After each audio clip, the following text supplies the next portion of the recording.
Kyle here from All Media Reviews, here to continue on with the independent film DVDs. And in fact, I mean that's the thing is I have a list of movies and independent films that I don't have on DVD that are still in my favorites or whatever that I'll end up including this. But the ones I'm doing so far, this last video and this video I'm going to make here today, and then probably one more, are just movies that I actually have DVDs, or maybe one or two of them are my wife's actually. So anyway, I'll just get on with it. So, first one I have here is a movie called Whale Music. It came out in like 1994. It's a Canadian film that someone on the Mike Portnoy forum was talking about a movie that was kind of reminded me of. It said it was about a guy who was a songwriter he was stuck in his house for a long time, troubled by mental illness, that kind of thing. Anyway, it stars Maury Chaykin, the late Maury Chaykin, but it kind of is modeled after the life of Brian Wilson in some ways. It's like he's like a songwriter from the '60s, and he wrote a couple really catchy pop tunes, especially. And him and his brother passed away at some point later. But he's kind of just, what do you want to call it? He's like a hermit of sorts. But then this woman, she like hitchhikes, or she's like homeless or something. She ends up coming to his house and end up kind of helping him out. Like, I'll scratch your back if you scratch my back, if you let me live here, and I'll make you food and all this stuff. But yeah, it's a kind of a love story of sorts. But the music is specific. I know it's Paul Gross plays his brother, the late brother, but yeah, it's really very similar. It's like Pool's got like leaves and stuff in it, but he's like this successful songwriter that is kind of a forgotten name. But he's got like gold records on his wall and stuff like that, and he's working on new music. And the music in this is pretty damn good. That's the part of the benefit of this. So the best parts of it, whale music. 94, it's French or whatever, but all right. So this is another music related independent film. Movie's called Untitled. Adam F. Goldberg. Of course, there's Adam Goldberg. I think it's Adam Gold. Adam F. Goldberg's the one who created.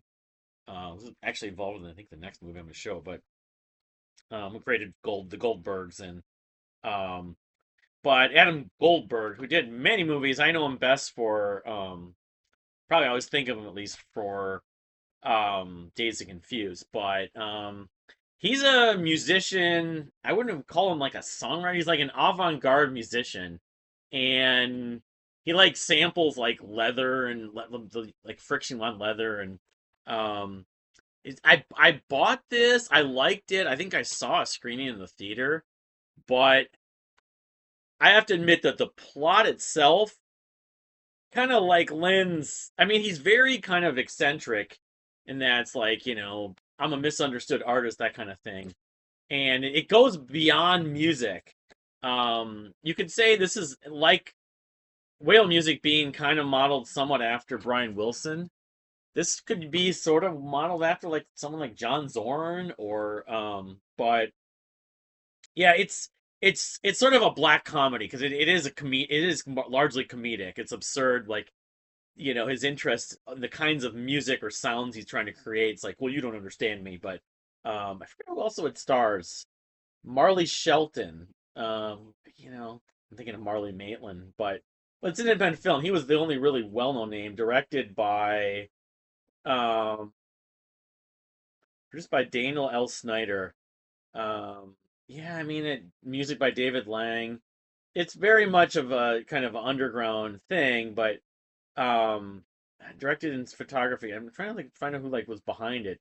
Andreas Olivaria, written by Jonathan Parker and Catherine D. Napoli, directed by Jonathan Parker. So I don't know. Pulitzer Prize winner David Lang. I don't know who, like, what did these people ever went on to. That's what I always try to do, but I didn't get to do it. But what this Jonathan Parker's done, but it's funny. I mean, it's not as memorable, but I bet if I went back to it, there's some funny quotes in it. But it's kind of gone under the radar. It came out in like 2009, so it's 16 years old now. So the next one it is an independent film. I know it was several years in the making, but you could say this is sort of a a bit of a similar but not maybe as underground in some ways version of Free Enterprise. It's called the movie Fanboys because of some of the names in this movie, especially. This has become a bit of a cult film. If for no other part, the scene where Dan Fogler's character's driving the van and he's like, my van, my music. Rush is how about some variety? Rush, it's all Rush.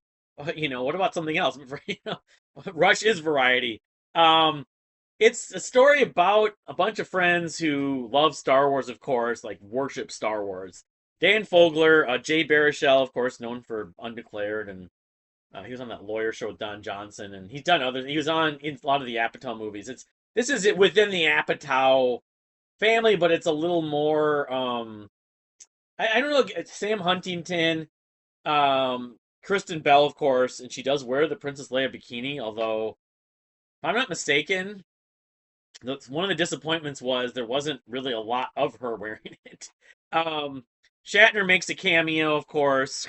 They're trying to because they want to see their friends got like cancer or something like they want to see episode one. Was it episode? I think it was episode one. It takes place like in 1999. Episode one, The Phantom Menace or whatever it was called. And they end up like Shatner got like a script. I think it was, but Shatner was they had this quest to go to Skywalker Ranch to find like director's cut like a reel to reel of episode one. So they're gonna break into it. They also have to meet Harry Knowles, who known for Ain't It Cool News. I met him once at Convergence many years ago. Played by the guy who played Randy in My Name Is Earl. He did a bunch of other things, but it's funny. It's good. I mean, it has the cast that a lot of people know. I want to say Adam F. Goldberg, as Kevin Spacey was produced this, but I want to say Adam F. Goldberg. Yeah, he wrote the screenplay for this. From the Goldbergs. So, yeah, it's a good movie. I mean, if a lot of people know Dan Fogler is hilarious in this. There's of course a scene with Seth Rogen, where he's a he's a Trekkie, and they want to go at it. Basically, they're rivals. Star Trek versus Star Wars, and this came out after Big Bang Theory had been out. So, um, I would say that I like this movie a lot, but I think when I saw it, I think I was gonna like it even more, and I felt like, well, for Enterprise kind of does a lot of this stuff a little bit better, but it was still good. But not as many people know for Enterprise, but Free Enterprise was around that much earlier. Of course, for Enterprise, like this movie, have William Shatner make a cameo. So, anyway, Fanboys, um, 2009, I think, 2008. I know I'd heard about it for like 2 or 3 years though, but anyway, good. And I believe like Kristen Bell herself from Veronica Mars, of course, and was in Party Down and many other things people know her from since Veronica Mars. Is actually like a huge Star Wars nerd. I think most of the cast are actually. So okay, so here's another Daniel Klaus related, and I believe he also wrote the screenplay, but this is based on his graphic novel, Art School Confidential, which is a somewhat of a spiritual sequel to Ghost World. Um, in Ghost World, the Enid character is an artist, wants to go to art school, ultimately gets in at some point. Of course, she does that. The, she submits that controversial painting from Steve Buscemi's character from Seymour, and then wasn't even at the showing for it, the evaluation. But she gets into art school after going to summer school or whatever. So that's kind of what this is. It's not the same character, but Daniel Klaus is kind of like it's not a biopic, but it's kind of what Daniel Klaus kind of did. Like he did go to art school, so that this is more about the actual art school. It stars guy who was in came out in Art School Confidential 2005 actually. Yeah, 2005 or 2006. What's his name again? Max Minghella. And Sophia Miles, who's in that one vampire show and she was also in Dracula on NBC, but she was in that short-lived vampire show on CBS. But I think she's British, so I think she went back to England did acting. John Malkovich is one of the professors, one of the teachers at the art school. Jim Broadbent, Angelica Houston. So it has some names that people know. And I think it actually does have the guy who played Randy also from My Name Is Earl. I think he's like Might be Max Minghella roommate. Could be wrong. Um, and this dude right here, who I forget the actor's name, but he was like the funniest guy in the movie. Ethan Suplee, maybe, or Joel David Moore. This guy right here. Um, but yeah, I mean, it's again like Ghost World and like Wilson. The adaptation, it's an expansion, is different than the actual like. It's really a short graphic novel, shorter than Ghost World ever was. But it's kind of required viewing for anyone who loves Ghost World like me or Daniel Klaus, of course. In fact, I'd say even if you're not into that much Daniel Klaus's like literary work, if you like Ghost World, it's still worth seeing if you've never seen it. So, Art School Confidential, a worthy follow up, but not nearly the sort of pop culture influence and quotability. But it does kind of lead to like a conspiracy toward the end, which is a weird twist in the plot. Um, that was part of it. It's like there was like murders going on, something like that. It's like this is him going to that, and this whole thing about one of the students there getting sort of preferential treatment, and he's really not much of an artist. He's like basically there under conspiracy, basically. That's part of it's like, Max Minghella's character is a much better artist. Why is he not getting the recognition that this other guy is? But anyway, Art School Confidential. Um, so here's one movies that probably the movie I saw in the theater that maybe blew me away the most. Um, and this is Charlie Kaufman. Charlie Kaufman, who wrote the screenplay for Eternal Sunshine of the Spotless Mind, another movie adaptation I'm going to talk about maybe another video, was sort of based on him. But this is his debut. He's done 2 or 3 movies since, although I don't know if he directed them. But I believe he both directed and he directed this, and I think he actually wrote the screenplay. The big sort of mind-bending, confusing plotline story of Schenectady or Schenectady, New York, starring Philip Seymour Hoffman, the late Philip Seymour Hoffman, um, Samantha Morton, Michelle Williams, Catherine Keener. It's got a lot of good names in it. Jennifer Jason Leigh. I mean, actors that are very much about their craft, as opposed to this was not gonna. It wasn't massive budget. It wasn't your traditional story arc at all. I could sum it up in basically showing it's the life of the later life, the middle age life of Charlie of Schenectady, New York. Philip Seymour Hoffman's character, which I should know his name. Um, he's a theater director, Caden Cotard. Um, and he's like kind of going through a midlife crisis. That's part of it. He's got like a daughter or maybe 2 daughters, but like you're watching him like direct this play, and the play can't get done with the play. Like they're rehearsing, and the way that time eventually starts to move, like there's a fire in a house, but there's not like a massive reaction to like this house is on fire. But at points you don't necessarily know. I wrote a long, detailed review in my blog about it back in 2008. Um, you somehow time goes by and reality changes. Like he looks different, but not that much time has passed. I remember now. His daughter's really young at the beginning, but suddenly she's like in her early 20s, and it seemed like only like a couple of years had passed. So that's why it's kind of twisting reality in some sense. The only thing I concluded was, and I felt like I need to watch it like 10 times. I probably only watched it like 3 or 4 times. Is that the making the play, at the directing the play in theater, really was sort of his lifeline of sorts. And as long as he continued to do that, he was moving at a slower pace than like society in some ways. But I think part of it also is he may have been diagnosed with something. I forget. But I just remember being fascinated by it, but also being kind of befuddled on like what exactly is the larger scope of what the the story arc and the plot and the premise of this movie. It's a mystery. It's more like Pi. That's a movie I didn't even think about it. Pi, or like Along One of the Wells albums. There's a puzzle to be potentially solved here. I don't think Kaufman himself is intending anyone to really reveal it or completely understand it all. But that's what fascinates me, even though some people like my wife would just say this is an absolute total waste of time. I'm on the other side. I think it's an absolute brilliant work, in that it's like there's this little detail and this little detail. Why did this happen? but it's a drama. There's some comedic elements in it, but um, it's not a A B C D E plot at all. Although I guess you could say that from the timeline of the beginning to the end, it doesn't go back in time that I'm aware of. There may be some flashbacks, but again, that was 2008, 2009 last time I saw it. But um, all right, so the next one I have is a movie around the same time, a movie called Fish Tank, which I'll say I was looking at when I was reviewing Rosetta a few weeks ago. I was thinking of this movie too, kind of a coming of age story of sorts about a girl. The actress was actually had never done any acting before in this movie. Um, it's got this movie is called Fish Tank. It's done in the UK. Came out in 2010 or 2009, 2010. Katie Jarvis, but it also has Michael Fassbender, Kirsten Warren, Michael Fassbender. It was right around the time he was starting to blow up a bit.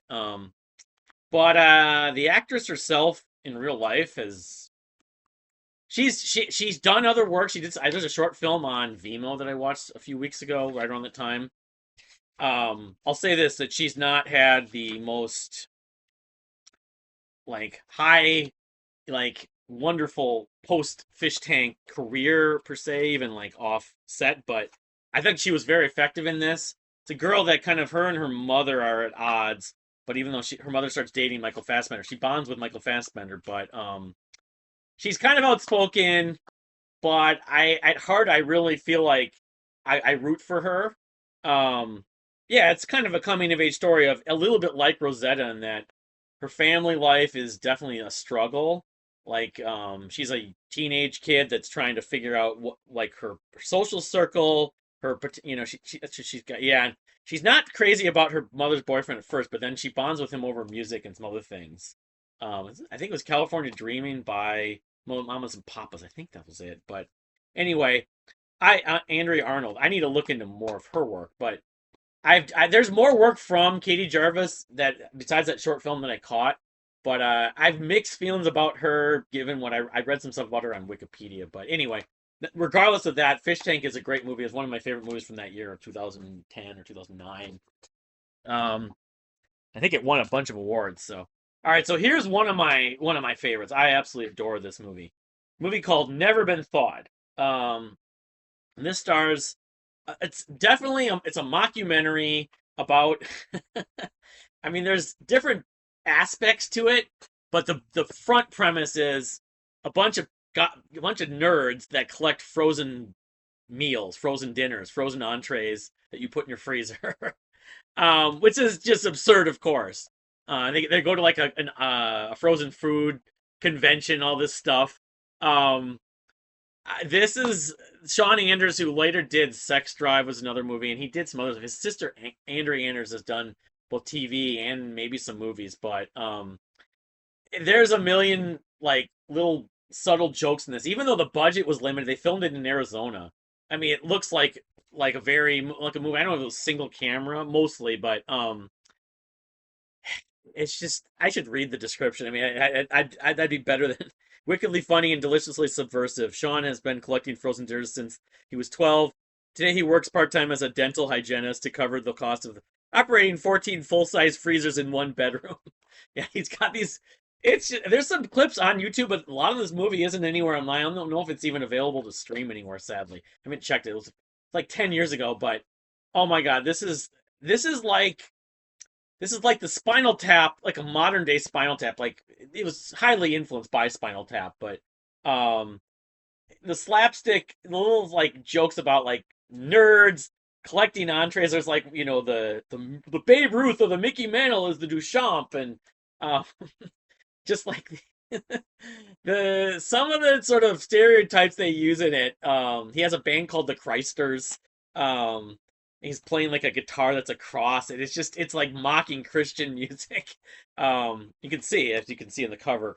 But yeah, this is they dress up as clowns. It's like and they work at a barber shop. It's like, well, if you can juggle, I'll give you a bonus. It's hilarious. It's definitely appeals to the sort of sci-fi, convention, Trekkie nerd sort of cult. Um, it's some of it is stereotypes. People that like were offended by the Big Bang Theory may not go for this that much, but people that don't want to and take things so seriously in that culture, this is right. This is perfect for. But I don't know how easily it is. You can maybe find it on DVD, or maybe you can get it from the library or something. Never been thought in 2005. So here's another one. This is the directorial debut, and it was kind of hyped up in the independent film industry and like on the Spirit Awards. Me, you, and everyone we know. Which, by the way, I believe there's a song by House of Fools of the same name. This came out right around the same time, 2005. Miranda July, and she's done a few movies since. I saw one of them. Uh, it's kind of a black comedy, I guess you could say. It's like she bonds with John Hawkes, a guy who like has children, but it's like a little bit like that movie, not kids a little bit, but Happiness, where they're saying stuff, dialogue in front of children you wouldn't expect, like sexual content, that kind of stuff, like sexual humor.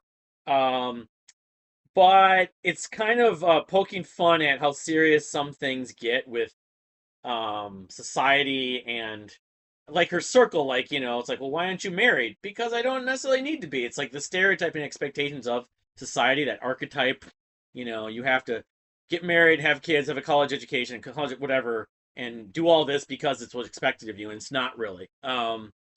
But yeah, yeah, people that have they struggle as a result of it, but they'd rather not compromise. Yeah, John Hawkes he's very sarcastic. I think this is the first time I ever see anything he did, but I don't know what happened to the two kids in this movie. They were good, but those two I think they're mixed pretty much, but I think they were maybe his kids. They might have been John Hawkes' characters' kids, but all right, so I got a couple more left and wrap this up. I'll do another one maybe next week.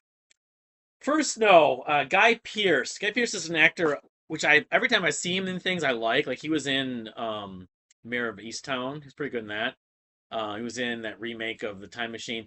But I mean, a lot of his best work I've never seen. But this is a movie he starred in. Piper Perabo and William Fichtner also were in it. It's kind of a mystery, kind of premonition, spiritual kind of thing, where he goes and gets like his fortune told, and he says this will be coming on the first when we have the first snow. And it's like I forget. It's like one of the let's see here.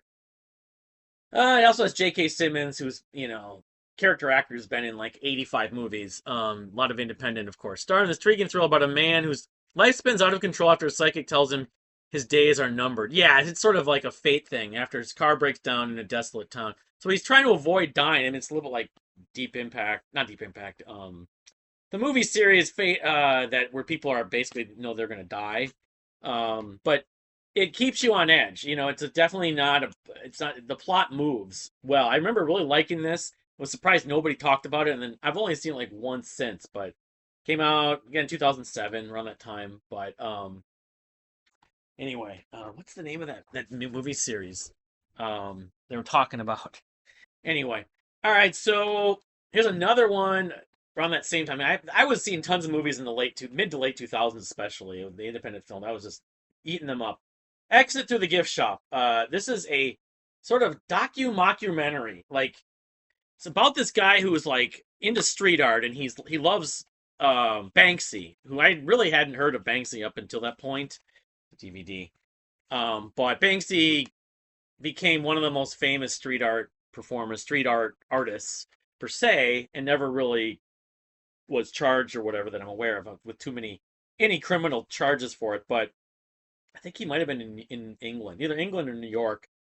Um, but he's kind of like trying to see if he can like replicate Banksy, get Banksy's artwork to show in like a showing because he thinks Banksy's art needs to be found by more people.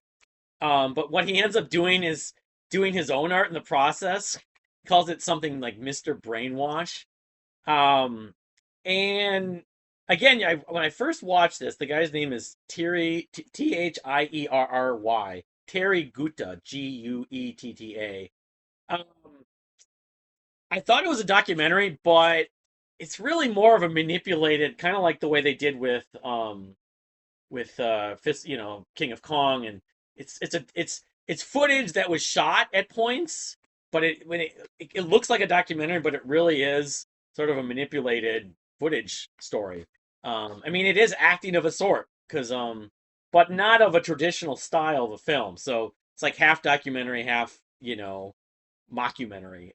But anyway, yeah, it's intriguing. I mean, if you like documentary, you like the whole mockumentary genre per se, it's musty. It was well received. It's one of the best quote unquote documentaries, that most popular ones ever, if you want to call it a documentary. All right, I got a couple left. So, Funny Haha. It's a movie I saw in the theater with the director Andrew Bajol, who later I came to learn after many years not knowing about this, he became the sort of the king of mumblecore.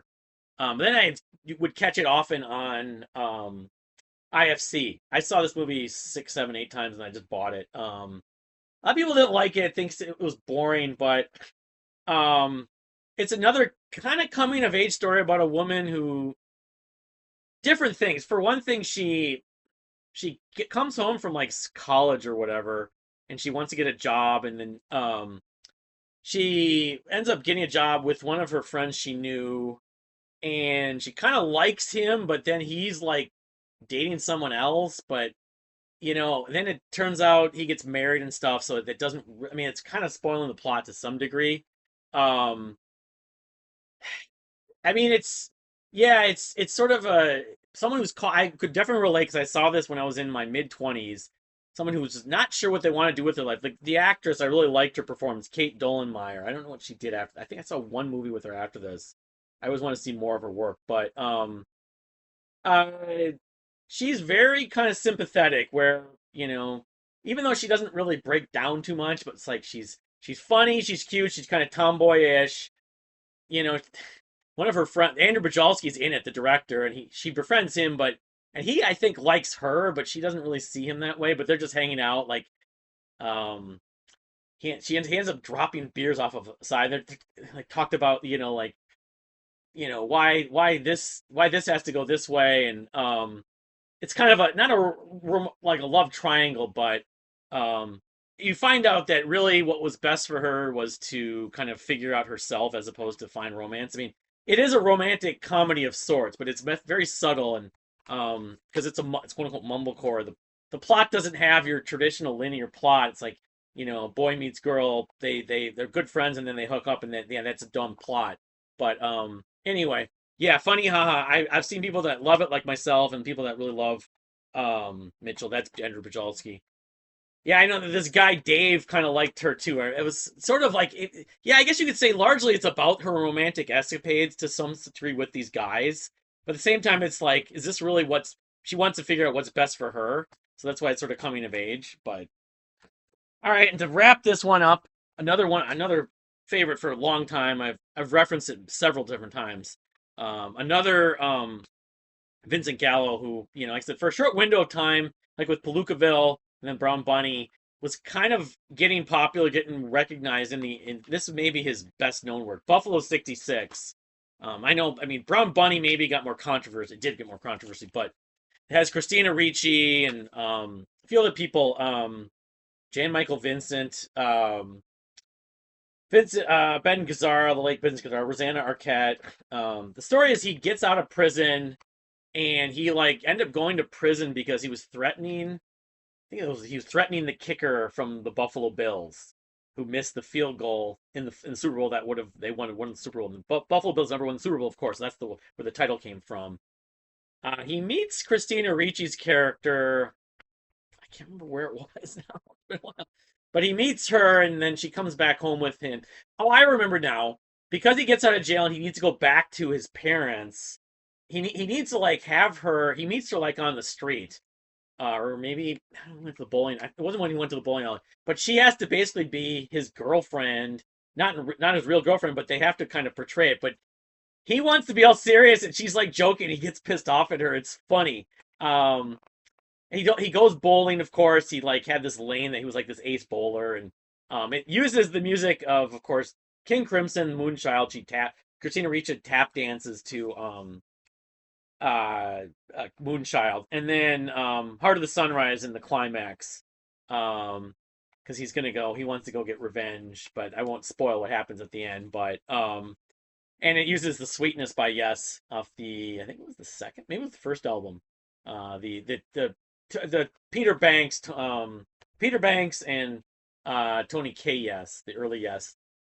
in the credits. So, and he's a noted like progressive rock fan. As much as he's got a lot of issues, he tried to auction off like a 8 track of Fish Out of Water on his website many years ago. But yeah, this is it's got the line, "We're spanning time. We love each other. We're spanning time, but you know we're not like all over each other." When he sees his father, it's funny. And his father, like, he wouldn't like you let him use all this hot water because they were trying to save money and all this stuff because they were, they had limited funds. But it's subtle, but it's the funny nature, the ridiculous funny nature of their personalities with the two of them especially works. And that's kind of what Gallo. He's like a deadpan, sort of sarcastic actor. He's a similar kind of character in Palookaville, not quite as sort of super serious, but in Palookaville, but and that's why this kind of works. He got this straight face. He looks like a little bit like Jimmy Necco from Ours, of course. So that's it. That'll wrap it up for this list of independent film. Like I said, I'm going to do one more. I got another stack of DVDs here. And maybe I'll do one more of just movies that I don't have on DVD. I'll just talk about and have a collage. And then the next movie-based thing I think I will try to do is maybe start the um, movies of the year series. But anyway, thank you for watching. We'll see you next time.